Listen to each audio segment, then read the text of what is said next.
Mayroon na namang content si Christian Esguerra na ganyan yung title. Sabi ko, patay. Patay nito. Lalo na naman itong lalaki. Issue na yan. 'Di ba? Oh, anyway, sana makarating din ito uli kay Christian. Kasi wala naman akong konta kay Christian. Nagme-message ako yung gusto kong ipaabot through kay Ronald kasi sila yung magkaibigan eh. Ako kasi, wala kaming communication ni Christian Siguera. So sana makarating ito sa kanya. Hmm. Ako kasi ang wino-workout ko, ano na tayo? Mas tingnan natin yung ano eh, laban eh. Impeachment ni Sara, laban sa 2028. Oh, 'di ba? Mga kabunyog. Sana yun, doon na tayo, focus na tayo doon. Yun ang mas importanteng laban natin. Ah, mga kabunyog, yun sana. Itong impeachment na to, pagtulong-tulungan natin to na ano, itong mga senador na lalo na itong nasa minorya na sa kabila ng mga ebidensya ay sa tingin natin i-acquit pa rin si Sara. Ito yung pagtulong-tulungan nating ano, i-expose. Oh, 'di ba? Oh. Kaya ano ito mga kabunyog, sana no, sana matigil na ito. Enzo Recto, kalaban ang katiwalian at kasinungalingan, kakampi sa katotohanan at kabutihan. Ang title niya, Suggestion lang po, mahal na Pangulong Marcos. Tapos may description sa baba, dahil bawal i-criticize ang mahal na Pangulong Marcos. Sabi ko, ano ba to? Hindi maganda yan. Kumbaga, medyo sarcastic na naman ang dating eh. Ano, mga kabunyog, medyo sarcastic yung title. Mau-offend na naman sigurado nito. Sabi ko ang mga ano, eh siyempre sinusubaybayan rin ng mga pro Marcos. Sinusubaybayan ng mga pro Marcos na ano, ah, na mga vloggers at saka supporters yung ano magiging reaksyon ni Christian Siguera. Oh, eh tapos nag-ano nito, oh, yan yung live ni Christian Siguera at saka ni Ronald Llamas. Oh, yan oh, suggestion lang po, mahal na Pangulong Marcos. Tapos may caption sa baba, dahil bawal i-criticize ang mahal na Pangulong Marcos. Medyo, medyo sarcastic na naman. So sabi ko, mukhang ano to, hindi nito papahupain ang init nito. Kaya nagpaabot na ako, sabi ko ano kasi wala naman akong kontak kay kay ano eh kay Christian. Sabi ko kay Ronald Llamas, paabutan mo naman si Christian. Ah, medyo maghumupa na itong ano na to. Hindi na to maganda sa atin eh. Ano, mga kabunyog, mga kabayan, sa totoo lang, ah, sana, ah, 'di ba ang suggestion ko nga sana si Christian mag-apologize. Kasi ang mali lang, may point naman si Christian sa sinabi niya.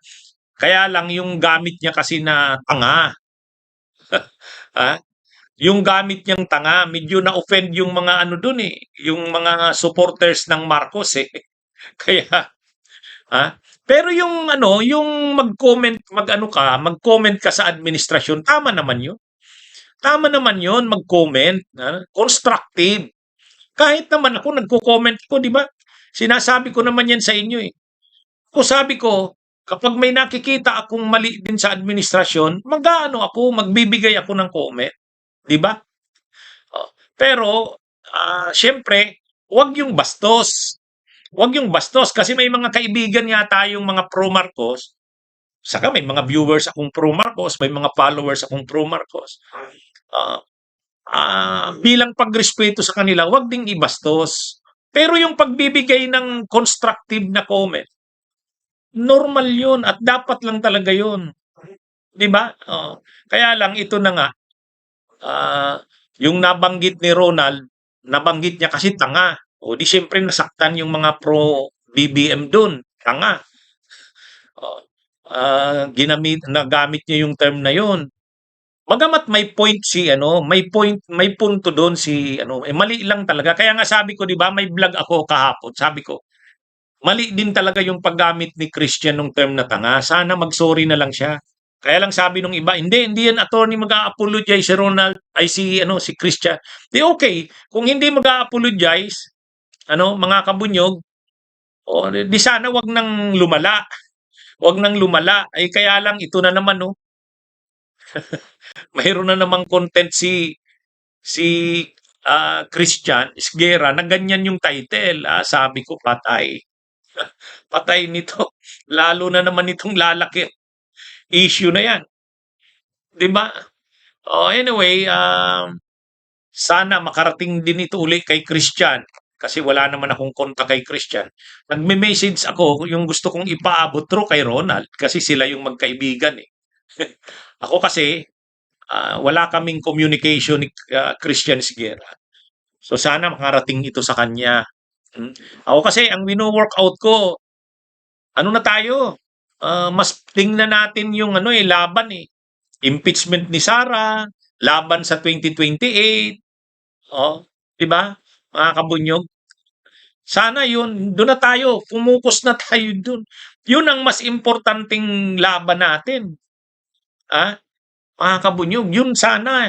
Itong impeachment na to, pagtulong-tulungan natin to na ano, itong mga senador na lalo na itong nasa minorya na sa kabila ng mga ebidensya ay sa tingin natin i-acquit pa rin si Sara.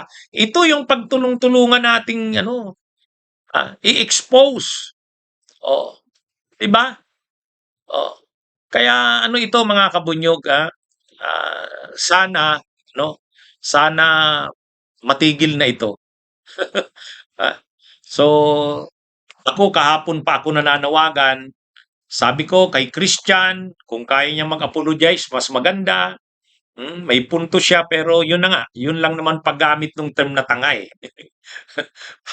Dapat naka-reserve yun, hindi sa atin ng mga magkakasama.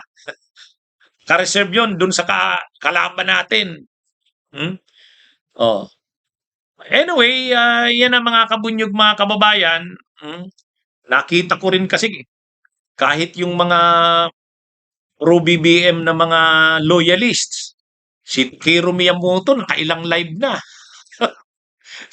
Hindi humuhupa eh. Hindi humuhupa. Kaya ano ito ano, mga kabunyog mga kababayan, sana lang ano na ito. Makaano na, mag-move on na tayo. Bunyog, bunyog, halikan na kasama ka.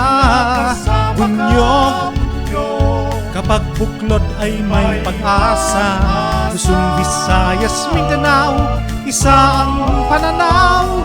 Sa bagong Pilipinas ang bunyog isisigaw. Bunyog, bunyog.